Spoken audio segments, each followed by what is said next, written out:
علی علی حق ہے علی حق ہے علی حق ہے علی علی جدھر حق ہے ادھر مولا، جدھر حق ہے ادھر مولا، جدھر مولا ادھر حق ہے. إن الله وملائكته يصلون على النبي يا أيها الذين آمنوا صلوا عليه وسلموا تسليما. اللهم صل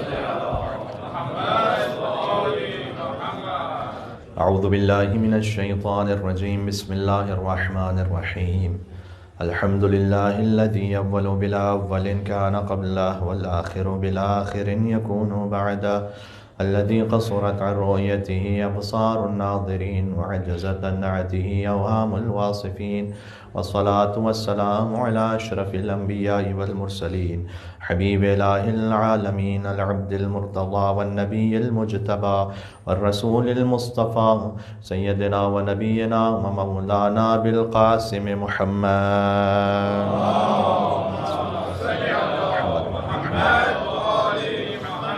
وعلى آله الطيبين الطاهرين المعصومين المظلومين المنتجبين المنتخبين الميامين، سيما بقية الله في الأرضين. اللهم صل وسلم وزد وبارك على صاحب الدعوة النبوية والصولة الحيدرية والعصمة الفاطمية والحلم الحسنية والشجاعة الحسينية والعبادة السجادية والمآثر الباقرية والآثار الجعفرية والعلوم الكاظمية والحجج الرضوية والجود التقوية والنقاوة النقوية والهيبة العسكرية والغيبة الإلهية. صل على محمد وعلى محمد. رحمة الله على محبيهم واللعنة الدائمة على أعدائهم أجمعين. بسم الله الرحمن الرحيم. يا أبا جعفر يا محمد بن علي أيها الباقر يا ابن رسول الله يا حجة الله على خلقه يا سيدنا ومولانا إنا توجهنا واستشفعنا وتوسلنا بك إلى الله وقدمناك بين يدي حاجاتنا يوم جيء عند الله اشفع لنا. ایک اور بار نام امام محمد باقر علیہ السلام پر. یا وجیہاً عند اللہ اشفع لنا عند اللہ. صلوات بر محمد و آل محمد.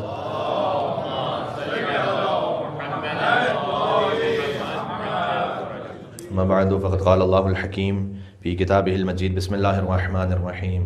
والذین یقولون ربنا هب لنا من ازواجنا وذریاتنا قرۃ اعین واجعلنا للمتقین اماما. نعرہ الصلوات. اللہم صل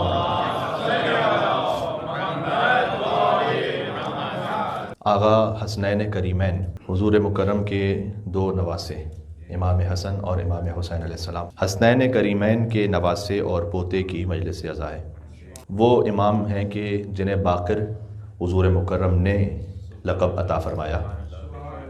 جابر ابن عبداللہ انصاری سے کہا کہ تم میرے فرزند محمد باقر سے ملاقات کرو گے اور میرا سلام میرے فرزند تک پہنچانا. اگر ہو سکا تو میں آگے اس کے کسی وجہ سے اہل سنت حوالے بھی تفصیل سے عرض کر دوں گا، اس لیے کہ جب حضور مکرم کسی کو سلام پہنچائیں تو وہ علیہ السلام نہ ہوں گے تو پھر کون علیہ السلام ہے؟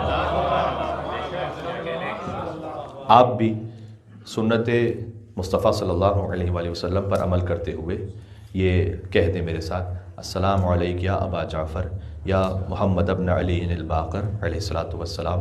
جب آپ نے امام باقر کو سلام پہنچایا اس کا مطلب ہے آپ نے سنت نبوی پر عمل کیا ہے. ایک مل کے صلوات بھیجیے گا محمد والے محمد پر. اللہم صل علی محمد.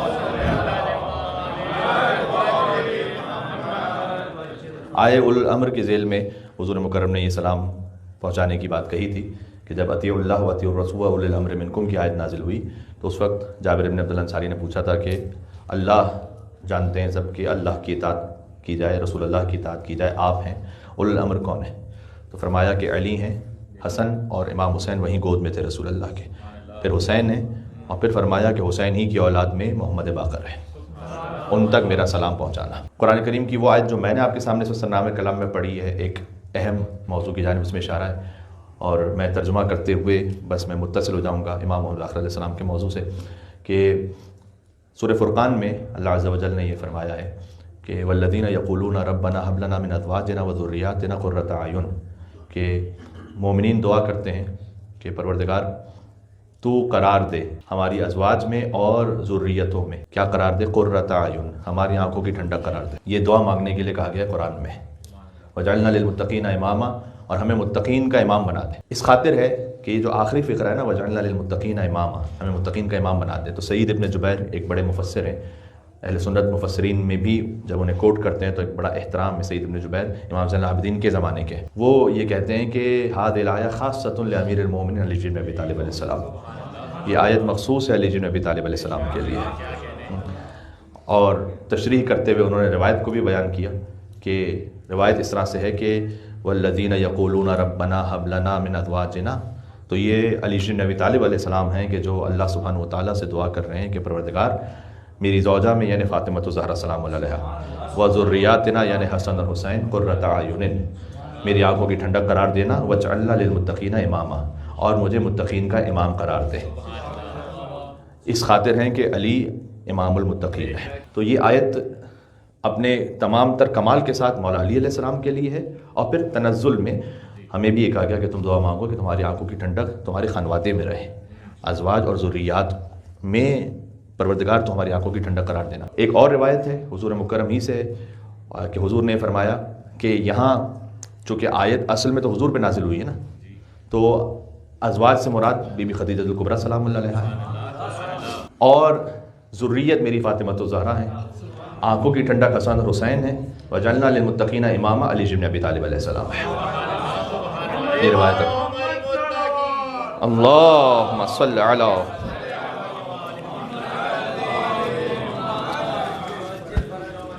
یہ سورہ فرقان کی آیت ہے، دعائے قنوت میں بھی اسے پڑھا جاتا ہے۔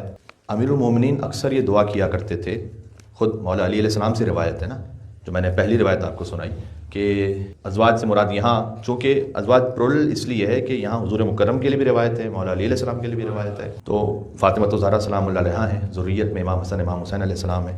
پھر روایت ہے کہ کان اکثر دعائہ، امیر المومنین اکثر ایک دعا کرتے تھے، بچوں کے لیے دعا کرتے تھے۔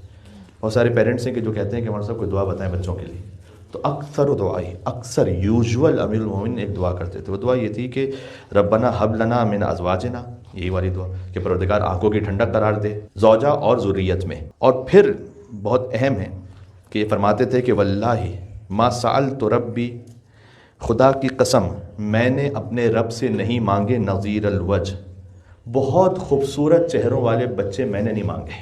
البتہ یہ کہ اللہ سبحانہ و تعالیٰ نے علی کو حسن اور حسین بھی عطا کیا، اور قمر بنی ہاشم بھی علی بن ابی طالب کو عطا کیا، لیکن دعا کیا کی ہے بچوں کے لیے؟ اچھا، نظیر الوجہ کا لفظ روایت میں نظیر کہتے ہیں غواد سے ہے، یہ ایک ذرا ڈرانے والا نظیر، ایک ہے غواد سے، نظیر الوجہ یعنی یوتھفلنس، جس بچے کے چہرے پر جوانی بہت اچھی لگے۔ میں نے ایسے بچے نہیں مانگے، ہاں وہ حسن القامہ اور بہت لمبی ہائٹ کے بچے بھی نہیں مانگے جو آج کا معیار ہے۔ تو پھر کیا مانگا؟ ولیکن سألت ربی، لیکن میں نے اپنے رب سے مانگا ولدن مطیعین للہ، وہ بچے عطا کر کے جو اللہ کے اطاعت گزار ہوں۔ یہ معیار ہے۔ آپ اور ہم جو سوچ رہے ہوتے ہیں نا، وہ مائنڈ سیٹ بچے میں منتقل ہوتا ہے خود بخود۔ آپ کچھ نہ کہیں تو آپ کے ایکشن سے، آپ کی باڈی لینگویج سے آپ کی سوچ خود بخود منتقل ہو رہی ہوتی ہے۔ تو سوچ کیا ہو؟ سوچ یہ ہو کہ میرا بچہ جم میں جا کے بہت اچھا باڈی بلڈر بن جائے، وہ بھی بن جائے تو اس میں کوئی حرج نہیں ہے، لیکن یہ دینی فضیلت نہیں ہے، کوئی بنے تو بہت اچھی بات ہے، لیکن مطیعن للہ، اللہ کے اطاعت گزار ہوں۔ میں نے یہ بچے مانگے، خائفین وجلین منہ، کہ وہ اللہ کے ساتھ، جو اللہ کی اطاعت کرنے کے ساتھ ساتھ ان کے دل میں خوف خدا ہو، جہاں جائیں تو اللہ سبحانہ و تعالیٰ کے وجود کا ایک احساس رکھیں۔ حتی اذا نظرت الیہ، یہاں تک کہ جب میں اپنے بچوں کو دیکھوں، وہو مطیع للہ، جب کہ وہ اللہ کے اطاعت گزار ہوں، قرت عینی، اس سے میری آنکھوں کو ٹھنڈک نصیب ہو جائے گی۔ یہ ہے آنکھوں کی ٹھنڈک یہ ہے. سبحان اللہ. اللہم صلی علی.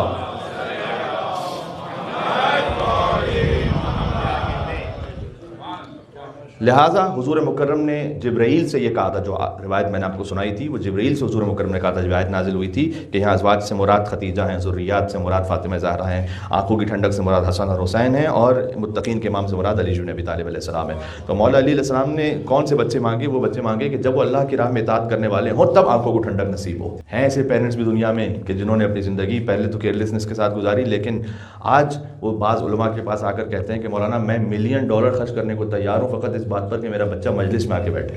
اب تڑپ ہے دل میں، لیکن بعض مرتبہ جب وقت گزر چکا ہوتا ہے تو وقت گزرنے کے بعد آپ کچھ بھی کر کے اس وقت کو واپس پلٹا نہیں سکتے. اس لیے ہر گزرتا ہوا دن اسے قیمتی سمجھیں، ہر لمحہ قیمتی ہے، ہر موقع قیمتی ہے. کبھی نصیحت کرنے کے لیے جو ایک موقع پر نصیحت ہوتی ہے اس کا اثر وہ بات کی 10 مجلسوں میں بڑھ کر ہے. میں جیسے ایک مثال دے رہا تھا آج پیرنٹنگ سیشن جو فرسٹ ہمارا ہوا تھا وہ آن لائن اب اویلیبل بھی ہے، ہمارے پیج پر آپ اس کو جا کے دیکھ سکتے ہیں. اور آج اس کی دوسری سیریز تھی کہ ایک عالم دین بیان کر رہے تھے کہ میرا ایکسیڈنٹ ہو گیا تھا، فریکچر تھا اور میں ہاسپٹلائز تھا. تو کچھ جوان مجھ سے عیادت کے لیے آئے تو انہوں نے ویسے مجھ سے کہا کہ کوئی نصیحت کیجیے. اب عالم دین یعنی انہوں نے مجھ سے کہا نصیحت کیجیے. تو میں نے ان سے کہا کہ دیکھو ابھی میرا پیر فریکچر ہے، میں اٹھ نہیں سکتا ہوں اور کھڑے ہو کے نماز نہیں پڑھ سکتا. تو میں اللہ نے پیر دیے ہیں، تم کھڑے ہو کے نماز پڑھ سکتے ہو، لہٰذا اس موقع کو غنیمت جانو اور نماز پڑھو. کہتے ہیں یہ اس موقع کی جو نصیحت ہے اس کا جو اثر ہے. تو اس خاطر ہے کہ امیر المومنین نے کہا آنکھوں کی ٹھنڈک اس وقت ہوگی کہ جب تم دیکھو گے تمہارے بچے اللہ کی اطاعت میں. اس خاطر ہے کہ جب علی اکبر چلیں تو امام حسین علیہ السلام کے دل پر کیا گزری، کہ وہ بیٹا ہے کہ جو سیرت و صورت میں رسول اللہ جیسا ہے. تو حسین کی آنکھوں کی ٹھنڈک، حسین کا وجود، میوہ قلب وہ جا رہا ہے مقتل کی جانب. لہذا حسین نے کہا کہ اس کیفیت کے، اس تکلیف کا کوئی اندازہ لگا ہی نہیں سکتا، اس لیے کہ حسین جیسا باپ ہے اور علی اکبر جیسا بیٹا ہے.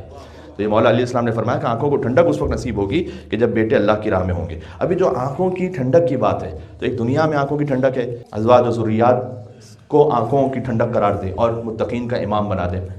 حدیث میں آیا کہ اہل بیت علیہ السلام کے لیے آیت ہے ہماری آنکھوں کو ٹھنڈک کیسے نصیب ہو. آنکھوں کی ٹھنڈک کا مطلب یہ ہوتا ہے کہ کمال سکون اور اطمینان. یہ اشارہ ہے اس بات کی طرف. قیامت میں آنکھوں کی ٹھنڈک نصیب ہوگی. من سرہ ان یلقى اللہ عز وجل وهو قریر العین فلیتوالى محمد بن علی الباقر. رسول اللہ نے فرمایا کہ جو اللہ سے ایسے ملاقات کرے میدان محشر میں کہ اس کی آنکھیں ٹھنڈی ہو جائے، اسے چاہیے کہ محمد باقر کی محبت کو لے کر اللہ کے پاس جائے. یہ حدیث ہے. کیا بات ہے، تھوڑا سا قریب آ جائے گا ساتھ. اللہم صلی علی محمد و علی محمد.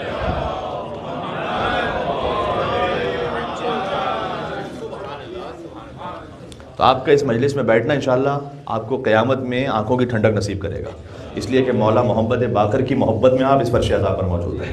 3 معصومین کاملاً شبیہ ہیں رسول اللہ کے. ایک شباہت ہے حضور مکرم کی بی بی فاطمہ زہرا سلام اللہ علیہ سے. اللہم صلی علی محمد و علی محمد.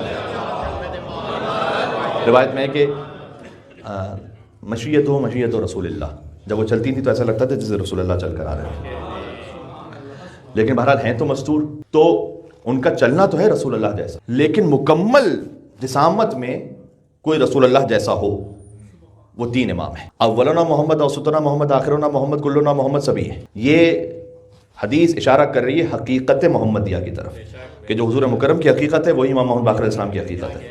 جبکہ خود امام محمد باقر علیہ السلام اس حدیث کا اس میں بامسمہ ہے، کیونکہ وسط میں امام محمد باقر علیہ السلام ہے معصومین کے، 7ویں معصوم ہے نا، تو 14 معصومین میں 7ویں معصوم ہے امام محمد باقر علیہ السلام. تو اوسطنا محمد کا اس میں بامسمہ امام محمد باقر علیہ السلام ہے. لیکن جن کا پورا وجود شبیہ رسول ہو، امام حسن علیہ السلام، امام حسن علیہ السلام کاملا رسول اللہ کی شبیہ تھے. امام محمد باقر علیہ السلام اسمہ اسمی و شمائلہ شمائلی، جن کا نام میرے نام پر ہے اور جن کا پورا حلیہ میرے حلیے پر ہے، یہ رسول اللہ کی سند ہے. اور آپ کے زمانے کے امام زمانہ مہدی عجل اللہ تعالیٰ فرج الشریف، بالکل رسول اللہ جیسے.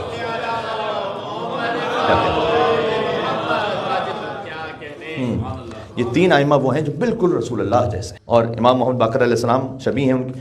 اور آپ کو عرض کر دیا گیا کہ حسنی بھی ہیں، حسینی بھی ہیں. اب یہ بات چونکہ بارہا بیان ہو چکی ہے، لہذا امام کے القاب میں 3 فقرے بہت خوبصورت کہے جاتے ہیں: ہاشمی من ہاشمیین، علوی من علویین، فاطمی من فاطمیین. امام ہاشمی ہیں 2 ہاشمیوں سے، امام علوی ہیں 2 علویوں سے، امام فاطمی ہیں 2 فاطمیوں سے، کوئی امام ایسا نہیں۔ یہ مخصوص ہے فضیلت امام محمد باقر علیہ السلام کی۔ ہر امام کے والد فاطمی ہیں لیکن والدہ نہیں ہے۔ والدہ جن امام کی فاطمی ہے وہ امام محمد باقر علیہ السلام کی والدہ ہے۔ یہ بات سمجھ میں آ رہی ہے میں کیا کہہ رہا ہوں؟ فاطمہ بنت حسن ابن فاطمہ زہرا سلام اللہ علیہ، بی بی فاطمہ زہرا کی پوتی ہیں فاطمہ بنت حسن، جن کا ازدواج ہوا ہے امام زین العابدین علیہ السلام سے، والدہ ہیں امام محمد باقر علیہ السلام کی۔ لہٰذا یہ بات ایک اعتراض کا جواب بھی ہے کہ جو شیعوں پر ہوتا ہے کہ آپ حسین کی نسل میں سے امام کیوں کہتے ہیں اور حسن علیہ السلام کی نسل سے کیوں نہیں؟ تو امامت تو وہ ہے کہ جسے اللہ سبحانہ و تعالیٰ عہدہ عطا کرے، لیکن ایسا نہیں ہے کہ امام حسن کی نسل میں امام نہیں ہے۔ امام محمد باقر علیہ السلام پر آ کر نسل حسنی اور نسل حسینی مل جاتی ہے۔ اب جو آگے کے امام حسنی بھی ہیں حسینی بھی ہیں، بات ذہن میں رکھیے گا۔ ہاں، چونکہ امام حسن کی بیٹی امام حسین کے بیٹے، جب ان کا ازدواج ہوا ہے تو نتیجہ ہے امام محمد باقر علیہ السلام۔ کیا کہیں؟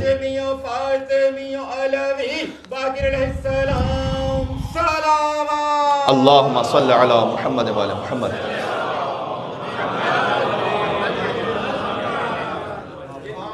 لم یدرک فی آل الحسن مثلھا، امام حسن کی بیٹی ہیں لیکن کون سی بیٹی؟ یہ امام کی سند ہے کہ آل حسن میں ان سے زیادہ محترم اور پاکیزہ بیوی کوئی ہے ہی نہیں۔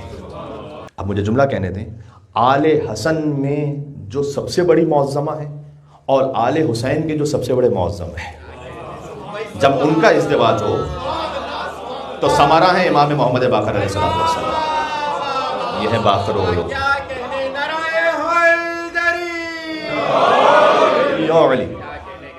آل حسن میں کوئی فاطمہ بنت حسن جیسا نہیں، آل حسین میں کوئی زین العابدین اور سید الساجدین جیسا نہیں۔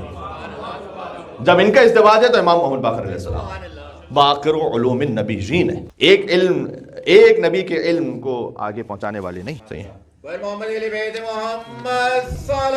اللہم صلی علی محمد و علی محمد۔ نام تو لکھا ہے فاتحہ کے لیے، ہاں میں سمجھا کہیں دعائے صحت ہی نہ اور میں فاتحہ پڑھوا دوں، کیونکہ کچھ لکھا نہیں تھا صحت یا نام خالی لکھا ہوا تھا۔ تو فاتحہ تو آپ بعد میں پڑھ لیجئے گا۔ حسن بانو بنت ممتاز الحق اور تمام ارواح مومن و مومنات کی ایصال ثواب کے لیے امام محمد باقر السلام کو ہدیہ کرتے ہوئے مل کے بآواز بلند نعرہ صلوات، اللہم صلی علی محمد و علی محمد۔ ایک بات اور ہے خصوصیت امام محمد باقر السلام کی والدہ کی، آل حسن کی صدیقہ ہیں بی بی فاطمہ بنت حسن، یہ لقب امام نے دیا ہے۔ کانت صدیقتن، وہ صدیقہ تھیں، ایسی صدیقہ کہ لم تدرک فی آل حسن مثلھا، ان جیسا کوئی آل حسن میں ہے نہیں۔ اور جب وہ ایک مقام پر تشریف فرما تھی اور دیوار گرنے لگی، انہوں نے اپنے دست ولایت سے اشارہ فرمایا امام باقر کی والدہ نے، لا وحق المصطفیٰ ما اذن اللہ لہ بالسقوط، تجھے مصطفیٰ کے حق کا واسطہ ہے، ابھی اللہ نے گرنے کی اجازت نہیں دی ہے تجھے۔ انما امرہ اذا اراد شیئا یقول لہ کن فیکون، اس کے مظہر اللہ تعالیٰ نے کچھ بنائے نا، کہ اللہ نے ابھی تمہیں گرنے کی اجازت نہیں دی ہے۔ اور امام کی والدہ اپنے مقام سے اٹھی، ایک مقام پر گئیں جب، پھر اس کے بعد وہ دیوار گری۔ یہ اہل بیت اطہار علیہ السلام کی مستورات کی عظمت ہے کہ کبھی فاطمہ بنت حسن اشارہ کریں تو گرتی ہوئی دیوار رک جائے، اور کبھی علی کی ماں فاطمہ بنت اسد اشارہ کریں تو دیوار کعبہ شق ہو کر علی کے ماں یا علی۔ یہاں بھی ولایت وہاں بھی ولایت۔ اللہم صلی علی محمد و علی محمد۔ اس لقب پہ غور فرمائیے گا، باقر علوم النبیین، انبیاء کے علوم کو کھول دینے والا، وضاحت کر دینے والا، ایک نبی نہیں، علوم النبیین۔ آدم علیہ السلام کو جو علم اللہ تعالیٰ نے دیا تھا نا، اس علم کی وجہ سے فقط آدم علیہ السلام کا جو علم ہے وہ تمام ملائکہ سے افضل قرار پر ہے۔ وعلم آدم الاسماء کلھا، اللہ تعالیٰ نے کہا کہ میں انی جاعل فی الارض خلیفہ اتجعل فیہا من یفسد فیہا ویسفک الدماء ونحن نسبح بحمدک ونقدس لک قال انی اعلم ما لا تعلمون وعلم آدم الاسماء کلھا۔ پروردگار تو اسے خلیفہ بنائے گا جو زمین میں فساد کرنے والا ہے اور خون بہانے والا ہے، جبکہ ہم تیری تسبیح کرتے ہیں، تیری تقدیس کرتے ہیں۔ اللہ نے کہا جو میں جانتا ہوں وہ تم نہیں جانتے، اور ہم نے آدم کو اسماء کا علم عطا کیا۔ یہ جو آدم علیہ السلام کو اسماء کا علم عطا ہوا، اللہ تعالیٰ کی جو خلافت ہے نا، اس کا معیار تسبیح و تقدیس نہیں ہے، اس کا معیار علم ہے۔ یہ بات ذہن میں رکھیے گا۔ تسبیح تقدیس ملائکہ بھی کر رہے تھے، وہ علم کے جو راہ خدا میں ہے، جو اللہ کی جانب سے عطا کیا گیا، وہ علم معیار ہے۔ اس علم کی وجہ سے آدم علیہ السلام کو ملائکہ پر برتری حاصل ہوئی اور تمام ملائکہ نے سجدہ کیا آدم علیہ السلام کو۔ اب آدم کا علم، پھر نوح علیہ السلام کا علم، موسیٰ بن عمران کا علم، ابراہیم علیہ السلام کا علم، اور چونکہ باقر علوم النبیین مطلق تعبیر ہے، حد یہ ہے کہ عقل کل ختم رسول کا علم، ان سب کے باقر ہیں امام محمد باقر، کھول دینے والے، تشریح کر دینے والے۔ امام علیہ السلام کے زمانہ امامت میں 10 اموی بادشاہ ہیں امام کے پورے حیات میں اصل میں، اور زمانہ امامت میں تقریباً 4 گزرے۔ ان میں وہ بھی ہیں کہ دیکھیں کیا فقط قرآن کسی کا پڑھ لینا یا خالی ظاہری طور پر نماز عبادتوں میں لگنا، کیا یہ ہمیں اس بات کی یقین دہانی اور گارنٹی دے دیتا ہے کہ یہ کوئی بہت مومن بھی ہے؟ نو، ناٹ نیسیسریلی۔ قرآن اپنے سینے پر لگا کر گھومنے والے، اور جہاں پتہ چلا کہ اب میں خلیفہ بن گیا ہوں تو نعوذ باللہ من ذالک مجھے معاف فرمائیے گا، اسی قرآن کو شراب کے حوض میں پھینک دینے والے۔ فجر کی نماز کے لیے چونکہ فجر پہ جانے کا دل نہیں کر رہا تو کنیز کو بھیج دینے والے، یہ سارے وہ ہیں کہ جو امام محمد باقر علیہ السلام کے زمانے میں آ رہے ہیں۔ عمر ابن عبدالعزیز کا بھی ایک زمانہ گزرا ہے جو 3 سال کا ایسا زمانہ تھا کہ جو کسی حد تک قدر راحت والا تھا، اس میں امام علیہ السلام کی تبلیغ اور کثرت کے ساتھ احادیث کا بیان ہے۔ اور پھر ایک موقع ایسا آیا کہ بنی امیہ کا ڈاؤن فال ہے، بنی عباس آ رہے ہیں، تو اس وقت نسبتاً موقع ہے کہ امام محمد باقر علیہ السلام اپنے علم کا اظہار فرمائیں اور اسٹوڈنٹس وہاں امام کے پاس جمع ہوں۔ امام جعفر صادق علیہ السلام نے جو یونیورسٹی قائم کی اس کی بنیاد امام محمد باقر علیہ السلام نے رکھی ہے، اور امام محمد باقر علیہ السلام کا وہ کام نہ ہو اور وہ بیس نہ ہو اور وہ شاگرد نہ ہو تو بعد میں جا کر امام جعفر صادق علیہ السلام کے پاس اتنے شاگرد مہیا نہیں ہو سکتے تھے۔ امام جعفر صادق علیہ السلام اور امام محمد باقر علیہ السلام ان دونوں کے جو شاگرد ہیں، تو آج چونکہ 5ویں امام کی مجلس میں بات ہو رہی ہے، مثال کے طور پر جابر جوفی، جابر بن عبداللہ انصاری ہیں جو حدیث قصہ کے راوی جنہوں نے رسول اللہ کا سلام امام محمد باقر کو پہنچایا۔ ایک ہیں جابر جوفی۔ جابر جوفی کہتے ہیں کہ مجھے مولا محمد باقر اور مولا جعفر صادق علیہ السلام نے 70,000 حدیثیں بتائیں، 70,000، کہیں پر ہے 90,000۔ تو امام کے پاس پہنچ کر کہا کہ مولا میں چاہتا ہوں کہ ایک حدیث مجھے بیان فرمائیے۔ امام نے کہا کہ ہزاروں حدیثیں تم ہماری جانتے ہو، کہ مولا آپ کے خزانے میں کمی نہیں ہے، کچھ اور عطا فرمائیے۔ اس طرح سے حدیث کے طلبگار رہتے تھے ائمہ علیہ السلام کے پاس۔ زرارہ ابن عیون کہتے ہیں کہ نماز کے 70,000 آداب میں نے سیکھے امام محمد باقر علیہ السلام سے، کیا کہنے۔ صفوان جمال کہتے ہیں کہ میں نے زیارت عاشورہ سیکھی امام محمد باقر علیہ السلام سے۔ تو یہ هل يستوي الذين يعلمون والذين لا يعلمون، کیا علم رکھنے والے اور علم نہ رکھنے والے برابر ہیں؟ یہ کبھی برابر نہیں ہے۔ تو جب علم رکھنے والا اس کی ایک فضیلت ہے علم نہ رکھنے والے پر، تو پھر باقر العلوم کی کیا فضیلت ہے؟ یہ بات آپ ملاحظہ فرمائیے گا۔ امام علیہ السلام نے فرمایا کہ ہمارے پاس مزبور کا علم بھی ہے، یعنی جو گزر چکا ہے، ازل سے گزر چکا ہے میں سب آ گیا، اور آئندہ کا علم بھی ہے، آئندہ میں تا ابد آ گیا، ازل سے ابد تک کا علم ہے، سب کچھ ہے یعنی۔ تو کہیں پر آپ کو ویسے جائیے گا تو کسی کے پاس کچھ تھوڑا علم ملے گا، کسی کے پاس کچھ تھوڑا علم ملے گا، کسی کو کچھ تھوڑا علم ملے گا۔ تو تھوڑا تھوڑا علم چاہیے تو الگ الگ دروں پہ جائیے، سارا علم چاہیے تو در حیدر پر آ جائیے۔ سبحان اللہ۔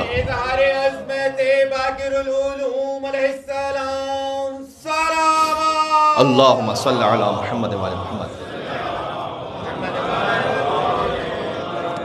ایک حوالے سے تھوڑا سا جنت البقیع پہ بھی بات کرنا چاہوں گا۔ امام علیہ السلام جنت البقیع میں مدفون ہے، اور شیخ صدوق نے علل الشرائع میں ایک روایت کو لکھا ہے، توجہ فرمائیے گا، کہ امام صادق علیہ السلام نے بیان فرمایا کہ اذا حج احدکم، حج کا سیزن ہے اس وقت، جب تم میں سے کوئی بھی حج کرے، فلیختم لزیارتنا، وہ ہماری زیارت پر اسے اختتام کرے، لأن زیارتنا من کمال الحج، اس لیے کہ ہماری زیارت کرنا ہی حج کا کمال ہے۔ یہ نا فل یختم، بس اسے چاہیے کہ ختم کرے ہماری زیارت پر۔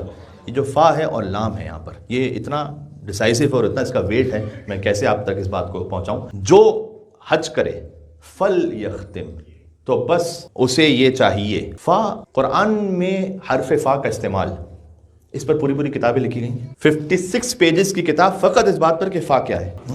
پڑھ کے بات کر رہا ہوں آپ سے، حرف فا کیا ہے، اس کے کتنے میننگز ہیں۔ اس کا ایک میننگ ہے ترتیب، یعنی سیکوینس، حرف فا سیکوینس کو بیان کرتا ہے۔ والعادیات ضبحا فالموریات قدحا، سرپٹ دوڑتے ہوئے گھوڑوں کی قسم کہ جب وہ دوڑیں تو چنگاریاں نکلیں، تو پہلے دوڑیں گے تو پھر چنگاریاں نکلیں گی نا، سیکوینس ہے یہ۔ حرف فا تحقیق کو بیان کرتا ہے، یعنی ایک ایسا کام کہ جس میں کوئی وقفہ نہیں ہے درمیان میں۔ ثم خلقنا العلقۃ مضغۃ فخلقنا المضغۃ عظاما فکسونا العظام لحما، ہم نے نطفے سے جمع ہوا خون بنایا، پس پھر فوراً گوشت بنایا، اور پس پھر فوراً ہڈیاں بنائیں، اور پس پھر فوراً ہڈیوں کے اوپر گوشت کی تہہ کو چڑھایا۔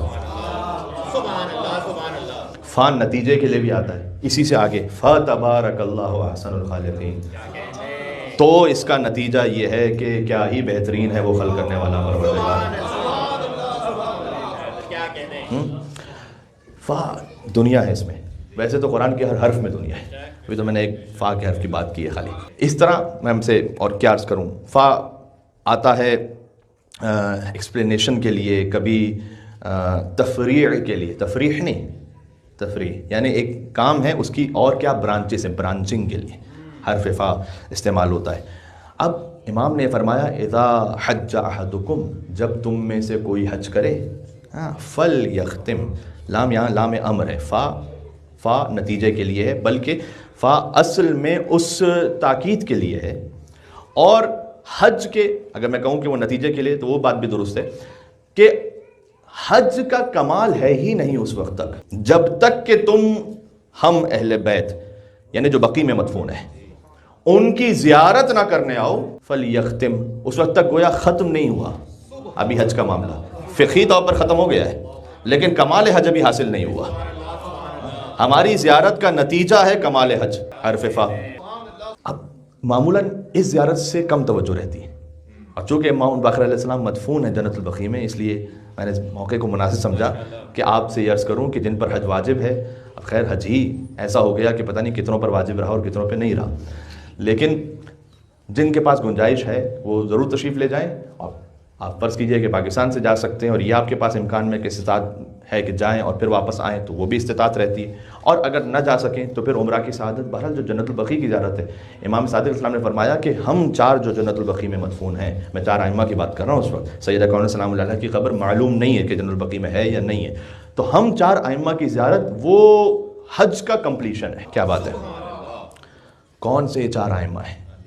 ارکان البلاد، امناء الرحمن، ابواب الایمان، سلالۃ النبیین، صفوۃ المرسلین، عطرۃ خیرۃ رب العالمین، شہداء دار الفنا و شفعاء دار البقاء، والرحمۃ الموصولہ والآیۃ المخزونہ والامانۃ المحفوظہ والباب المبتلی بہ الناس۔ آپ وہ ہیں کہ جن کے ذریعے اللہ امتحان لیتا ہے لوگوں کا، آپ وہ دروازہ ہیں کہ جن کے ذریعے سے امتحان لیتا ہے اللہ لوگوں کا، امام محمد باقر علیہ السلام کے ذریعے سے، امام جعفر صادق علیہ السلام کے ذریعے سے۔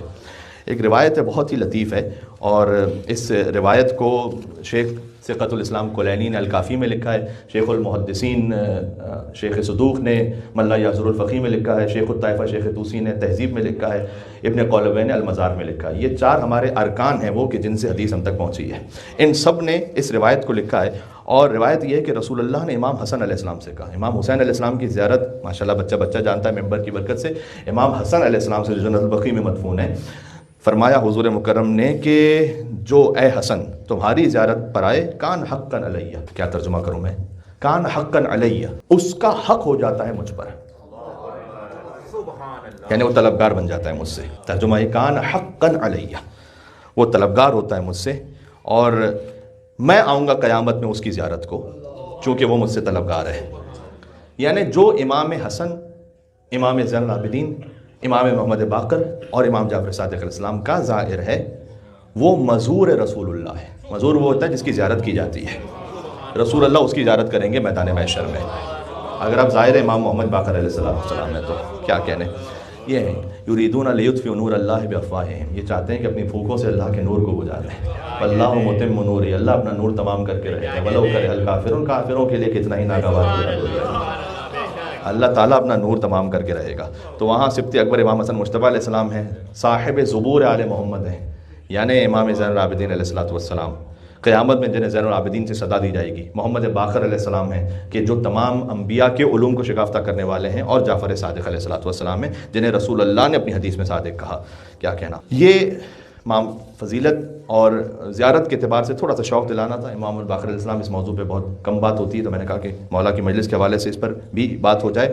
میں کوشش کروں گا کہ چند احادیث گزشتہ مجلس کی طرح اس مجلس میں بھی آپ کی خدمت میں پیش ہو جائیں۔ امام محمد باقر علیہ السلام کی 5 حدیثیں، 5 عدد جو ہے ان کی برکت کو حاصل کرنے کے لیے، ورنہ حدیثیں بے شمار ہیں، اور اس وقت بھی میرے پاس اپنے گیجٹ اور موبائل میں سینکڑوں بلکہ شاید ہزاروں کی تعداد میں فقط امام محمد باقر علیہ السلام کی حدیثیں موجود ہیں۔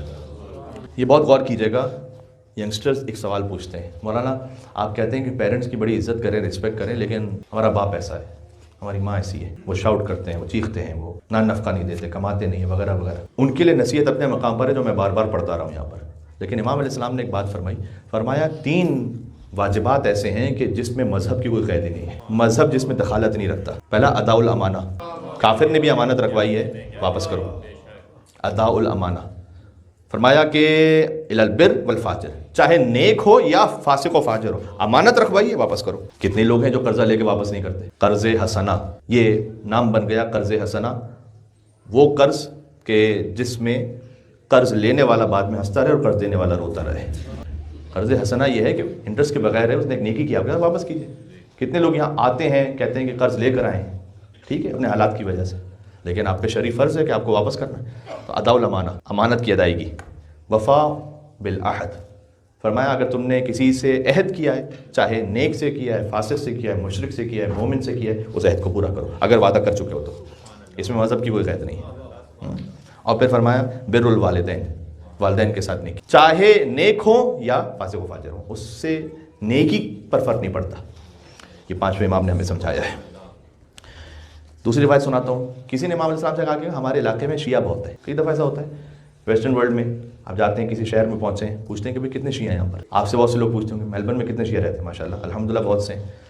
تو کتنے شیعہ ہیں؟ ایک ہے کہ شیعہ کہ جس کا نام عباس ہے، علی ہے، حسن ہے، حسین ہے۔ یہ بھی ایک نعمت ہے کہ اللہ تعالیٰ نے کم از کم محبت اہل بیت رکھی ہے۔ امام سے کثیر لوگ آ کر کہتے تھے حدیث میں کہ ہمارے قریے میں شیعہ بہت رہتے ہیں۔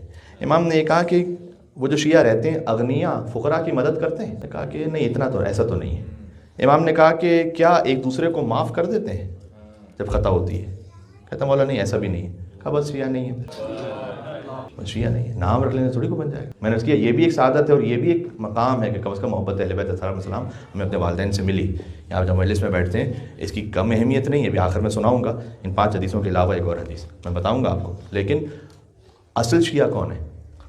اگر آپ کا تعلق پوری کمیونٹی سے اور سارے معاملات سے نہیں ہے تو کم از کم آپ کی فیملی، ایکسٹینڈڈ فرینڈس، ان میں تو ہے نا۔ امام نے پوچھا کہ کیا فقراء کی مدد کرتے ہیں اغنیاء؟ کہا نہیں۔ کہا ایک دوسرے کو غلطیوں پر معاف کرتے ہیں یا دل میں لے کے بیٹھے رہتے ہیں؟ کہا والا معاف نہیں کرتے۔ کہا شیعہ نہیں ہے۔ دوسری حدیث کیا کہنا ہے؟ محمد باقر علیہ السلام صلوات اللہم صلی علی محمد و علی محمد۔ اچھا ہے کون پھر شیعہ؟ امام علیہ السلام نے، میں سیکوینس میں کوشش کرتا ہوں کہ حدیثیں آپ تک سناؤں۔ 5ویں امام نے فرمایا کہ خود کو امتحان کرو ان 9 کوالٹیز سے، اگر ہیں تو اللہ کا شکر ادا کرو، نہیں ہے تو اللہ سے دعا کرو۔ یہ 9 کوالٹیز امام علیہ السلام نے بیان فرمائی، صفات ہیں: یقین، قناعت، صبر، شکر، حلم، حسن خلق، سخاوت، شجاعت، پاکیزگی۔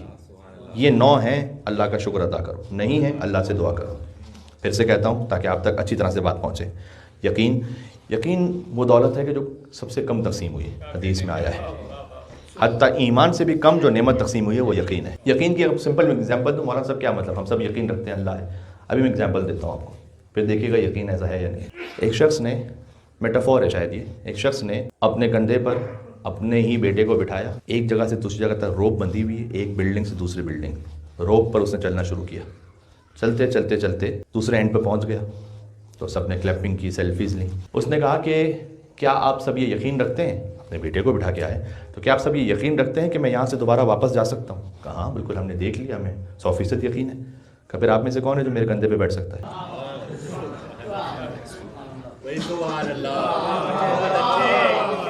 یقین تو ہے اللہ ہے، توکل کون کر سکتا ہے؟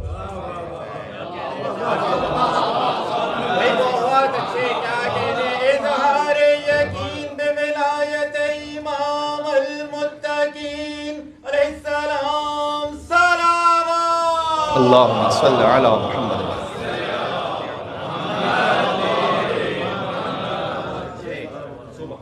یہ توکل میں نے رسی پر بیٹھنے والا توکل نہیں کہا کہ آپ بھی وہ کام کریں گے تو آپ کو اللہ پہ توکل ہوگا۔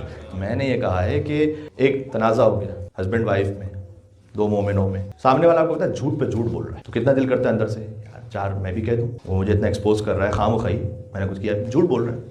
لوگ اس وقت وقتی طور پر یقین بھی کر رہے ہیں، کتنا شیطان ابھارتا ہے، تم بھی 2 باتیں کہہ دو. یقین کس کو ہے کہ نہیں میں سچ بولوں گا اللہ سبحانہ و تعالیٰ کامیابی عطا کرے گا. کامیابی کا معیار کیا ہے؟ دنیا تھوڑی. کس کو اس بات پہ اتنا یقین ہے؟ تو یہ ہے اصل توکل. امام علیہ السلام نے کہا اللہ سے یقین مانگو، اس لیے کہ آپ اس کے ماننے والے ہیں کہ جس کا یقین اس مقام اور معراج پر ہے کہ آنکھوں سے حجاب ہٹ جائے تب بھی یقین بڑھنے نہیں والا، کیونکہ یقین میں بڑھنے کی گنجائش بچی نہیں ہے. یہ ہے علی شیخ ابی طالب. کیا کہہ رہے ہیں یا علی یا علی. دوسرا فرمایا قناعت مانگو.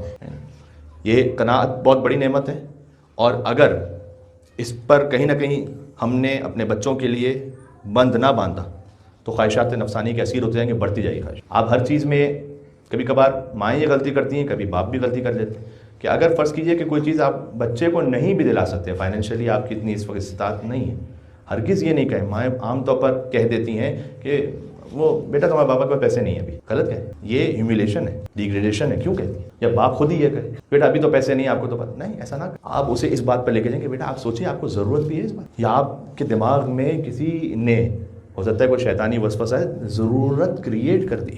جب تک یہ نئی چیز ہے آپ فرض کیجیے آپ دلا بھی سکتے ہیں. میں تو تب کی بات کر رہا ہوں. کیا ہر وہ شے جو آپ دلا سکتے ہیں ضروری کہ دلائیں گے؟ تو پھر اسے یہ کیسے پتہ چلے گا کہ میری ہر خواہش پوری نہیں ہو سکتی ہے؟ تو اگر آپ نے ہر خواہش کی پوری کرتی رہی تو جب وہ خود جوان ہے تو اب جو خواہش اس کے دل میں اسے پوری کرنی ہے، حلال سے نہیں ہوگی تو حرام سے کرنی ہے. قناعت، صبر، اس لیے کہا قناعت سے بڑھ کے کوئی دولت نہیں ہے. صبر، شکر، حلم، حسن خلق، سخاوت، شجاعت، پاکیزگی. یہ تیسری حدیث ہو گئی امام الباقر علیہ السلام کی. توجہ فرمائیے گا. چوتھی حدیث آپ جو بیٹھے ہوئے امام کے نام پر اس سلسلے میں حدیث ہے. فضل ابن یسار نے امام سے کہا بلکہ کیا ہی بات ہے نا، امام سے اصل میں امام الباقر نے خود پوچھا.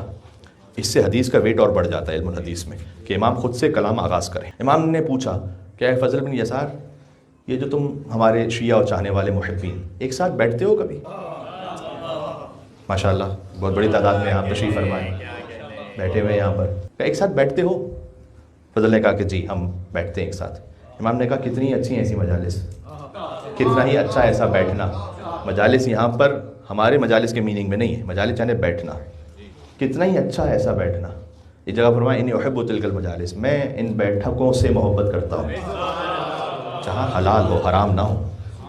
ہاں جہاں تو آپ کا اس طریقے سے بیٹھنا. دیکھیے صحیح عقیدے والوں کے ساتھ بیٹھیں. حدیث میں آیا ہے مولا علیہ السلام نے فرمایا ان کے ساتھ نہ بیٹھو کہ جو دین کے بارے میں انسینسٹیو ہے. نہیں بیٹھو، دین کے بارے میں جو سینسٹیو ہے اس کے ساتھ بیٹھے تو آپ کو بھی انسینسٹیو بنا دے گا.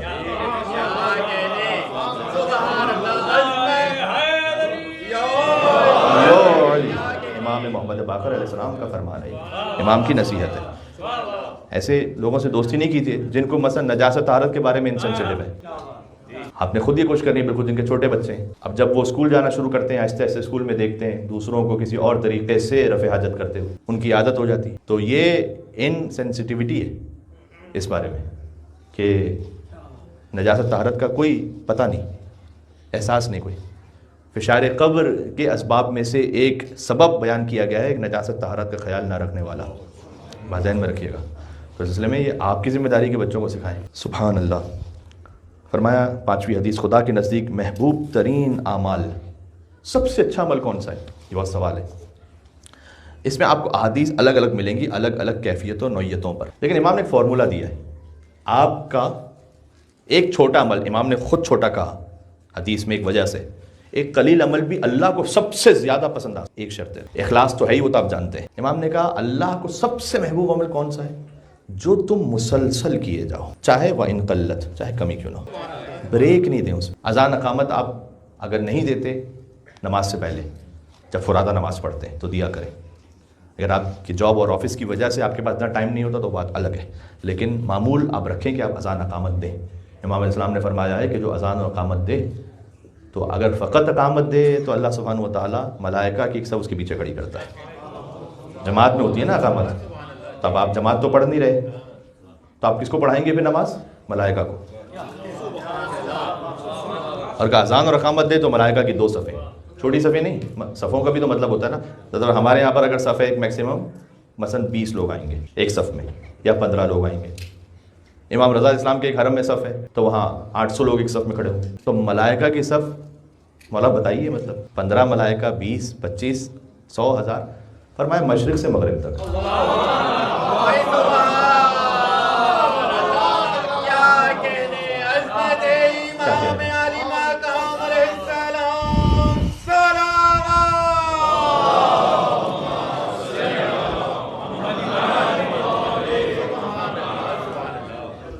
فورٹی 45 منٹ سے زیادہ ہو گئے مجھے بات کرتے ہوئے، بلکہ شاید 50 منٹ سے زیادہ، اور میں اس وقت چاہتا یہ ہوں کہ بات کنکلوڈ ہو جائے، مسائل بھی کچھ پڑھ لیں. یہ 5 حدیثیں میں نے آپ کی خدمت میں امام علیہ السلام سے عددی برکت حاصل کرتے ہوئے پیش کر دیں. ایک حدیث سن لیجیے گا جس میں خود امام نے 5 کا ذکر کیا ہے، تو 5ویں امام ہیں. آپ جانتے ہیں کہ 5 اور 7 کا عدد امام اسلام کی زندگی میں بہت ریپیٹ ہوا ہے. 5ویں امام، 7ویں معصوم، 57 ایج، 57 ہجرہ میں امام کی ولادت. لہذا چونکہ 61 ہجرہ میں کربلا ہے تو امام کربلا کے چشمدید گواہ ہیں، کیونکہ 57 ہجری میں امام کی ولادت ہے. تو 57 کا عدد بار بار ریپیٹ ہے. خود امام علیہ السلام نے فرمایا اپنے آبا و اجداد سے بیان کرتے ہوئے کہ رسول اللہ نے بیان فرمایا کہ اسلام کے پلرز 5 ہیں.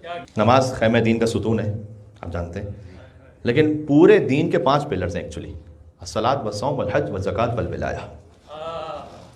نماز، روزہ، حج، زکوٰۃ اور ولایت. پھر امام نے فرمایا کہ کسی بھی امر کی طرف اتنا شدت سے اللہ نے نہیں بلایا جتنا ولایت کی طرف بلایا ہے. یہ ہے تو سب ہے. پھر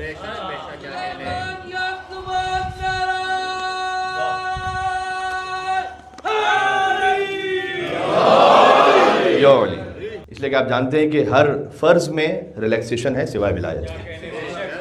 ایک اور نقطہ آپ کے خدمت میں، تھوڑا سا اور گہرائی میں جائیں تو یہاں پر یہ تو سب جانتے ہیں، نماز مثلا قصر ہے سفر میں، روزہ معاف ہے مریض پر، حج صاحب استطاعت پر ہے، زکوٰۃ فقط صاحب نصاب پر ہے، ولایت سب پر ہے.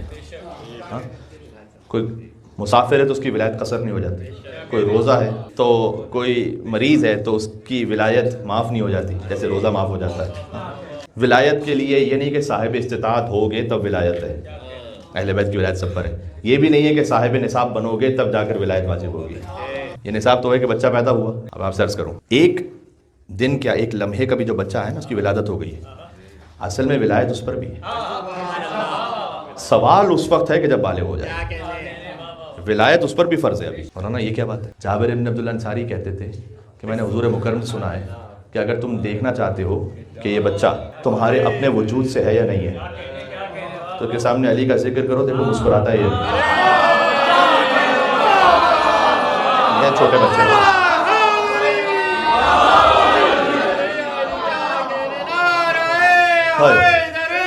یا علی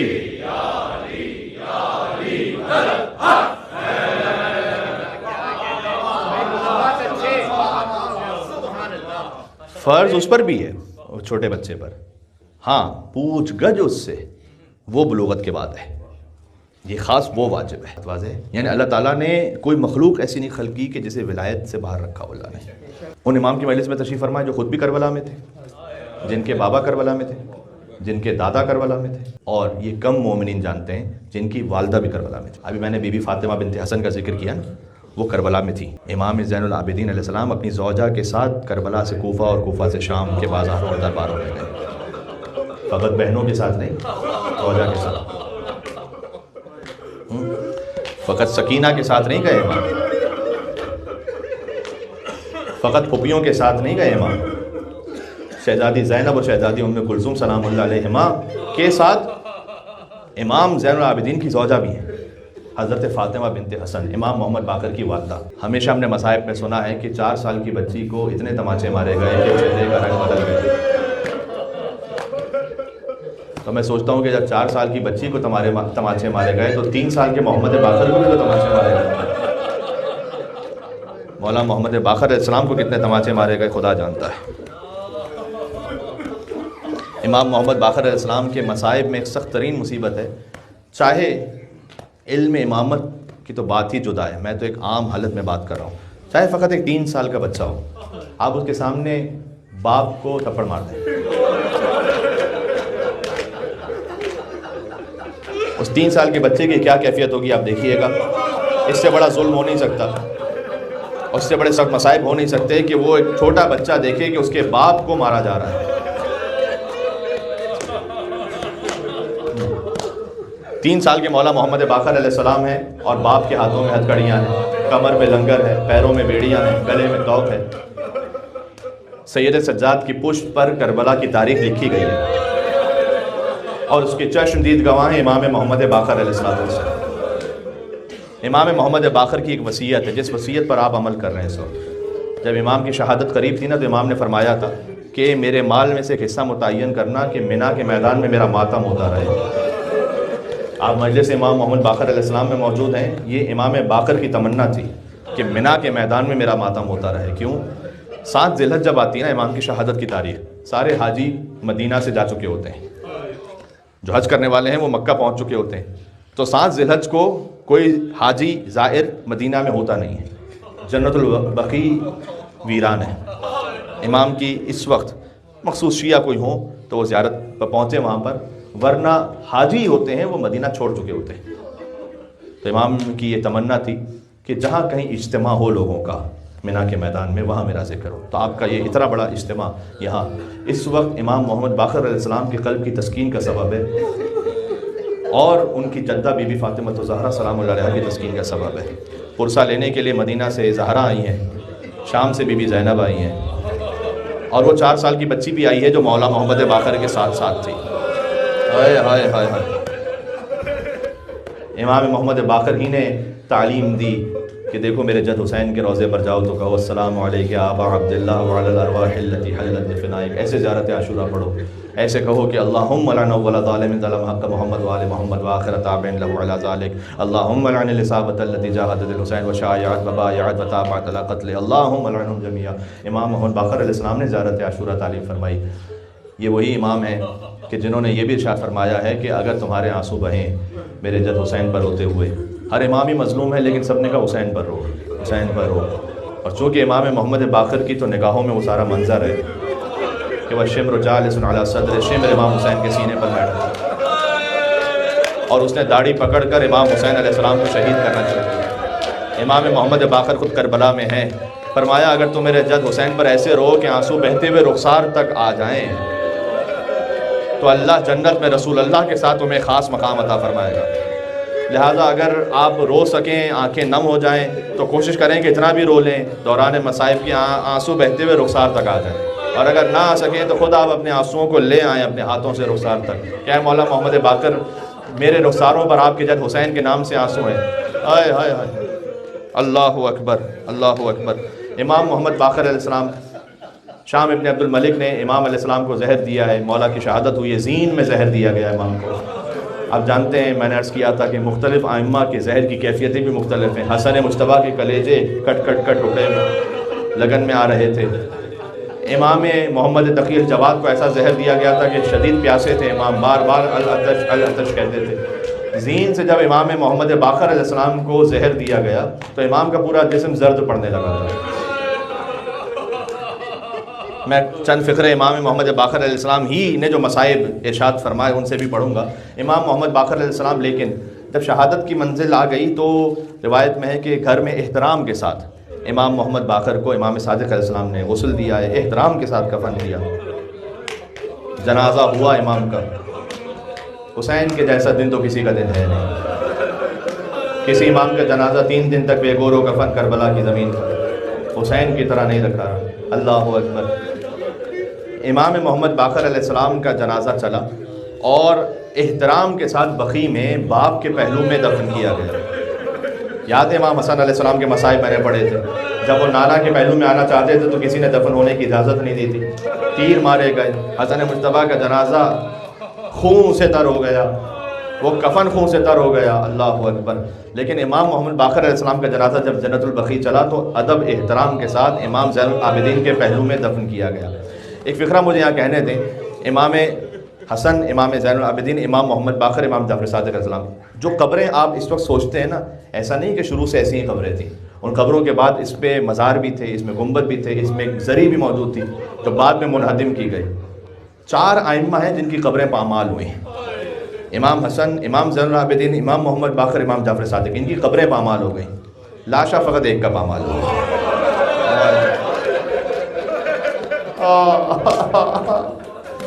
اس پامالی کی کیفیت بھی یہ تھی کہ ہر قبیلے والا آیا اور اپنے اپنے شہیدوں کے لاشیں اٹھا کر لے گئے۔ آخر میں ایک بہن دیکھ رہی تھی کہ کوئی سید کا لاشا بھی لے جائے گا، کوئی مظلوم کا لاشا بھی لے جائے گا، لیکن دائیں طرف کے گھوڑے بائیں طرف، بائیں طرف کے گھوڑے دائیں طرف، کم از کم 10 گھوڑ سوار لکھے ہیں، 10 گھوڑے ایک حسین کے بدن پر بار بار دوڑتے تھے۔ انہوں نے لوہے سے نال بندی کی تھی۔ اب عبداللہ حسین علیہ السلام کا جسم کچل گیا، ٹکڑے ٹکڑے ہو گیا۔ اس لیے جب بیٹی پہنچی نا باپ کے لاشے پر تو سینے پر سونے کی جگہ نہیں تھی، تو روایت میں کہ قدموں میں سر رکھا سکینہ نے، شام غریبہ قدموں پر سوئی۔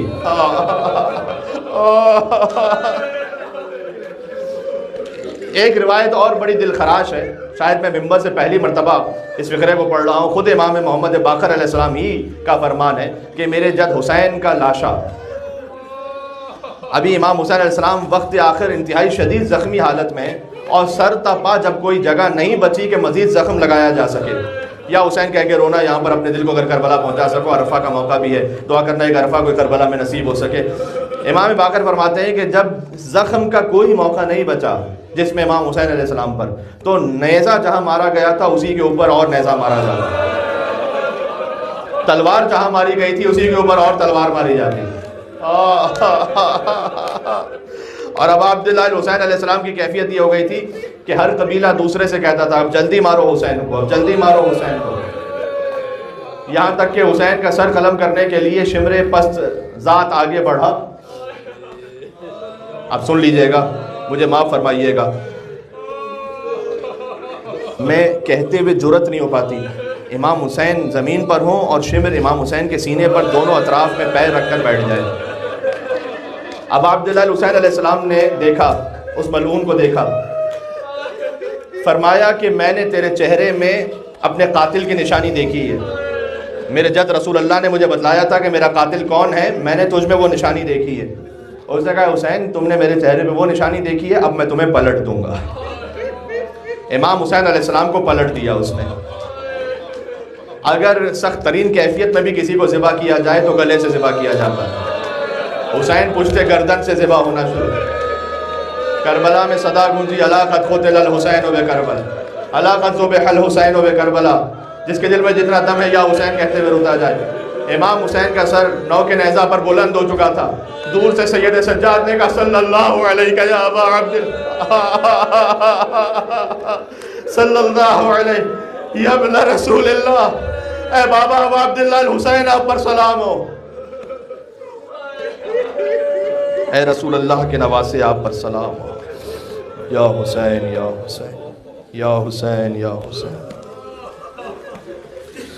صلی اللہ علیہ یا ابا عبداللہ، السلام علیہ یا ابن رسول اللہ۔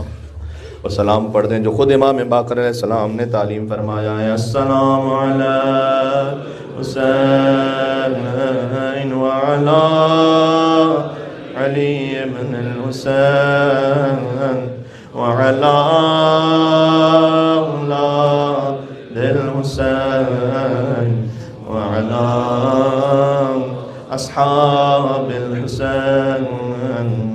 ایک فقرہ ابھی اس وقت بھی یاد آیا، میں جب مصائب دیکھ رہا تھا تو گویا اس میں کیفیت یہ، امام محمد باقر علیہ السلام کا جنازہ جب ادب احترام سے چلا تو وہاں لکھا ہوا ہے کہ کچھ شیعہ آئے، انہوں نے کھجور کے درختوں کی جو چھال ہوتی ہے اور جو شاخیں بڑی بڑی ہوتی ہیں ان کو توڑ کر، ان کو نکال کر امام کے جنازے پر سایہ بنایا تاکہ سائے میں تابوت امام باقر علیہ السلام ہوں۔ آپ قدیمی مومن ہیں، غم امام حسین ہمیں ہماری ماؤں نے گودیوں میں سکھایا ہے، جانتے ہیں کہ میں کیا کہنا چاہتا ہوں۔ حسین کا جنازہ دھوپ میں 3 دن تک پڑا رہا تھا، امام باقر علیہ السلام کے جنازے پر سایہ بنایا گیا۔ اور ایک جملہ یہ بھی ہے، حتیٰ یہ کہ کسی کو اجازت نہیں دیتے تھے وہ کہ وہ قریب جا کر بے احترامی سے کوئی ہاتھ بھی لگا سکے۔ امام باقر کے کفن پر کوئی بے احترامی سے بھی نعوذ باللہ ایسا ممکن نہیں تھا۔ اس احترام سے امام محمد باقر علیہ السلام کا جنازہ چلا، یعنی کسی نے انگشت بھی نہیں لگائی امام کے جنازے پر۔ ایک وہ جنازہ تھا کہ جہاں انگشتی کاٹ دی گئی، ایک شقی آیا جب امام حسین کی انگشتری اتارنے کے، اور وہ انگشتری اترتی نہیں تھی، وہ حسین کی انگلیاں کاٹ کر چلا گیا۔ میں کہتا ہوں 1400 سال بعد یہ زخم کتنا سخت ہے۔ ایک شیعہ سے یہ کہا جائے کہ نواسہ رسول جگر گوشہ بطول کی انگلیاں کاٹ دی گئی تھی۔ میں سوچتا ہوں کہ جب ایک بہن دلہ زینبیہ سے اس منظر کو دیکھ رہی ہوگی، بچی کے لیے مشکل ہوتا ہے کہ کوئی اس کے سامنے باپ کو ہاتھ اٹھا کر تماچا مار دے۔ جب سکینہ نے دیکھا کہ کوئی میرے باپ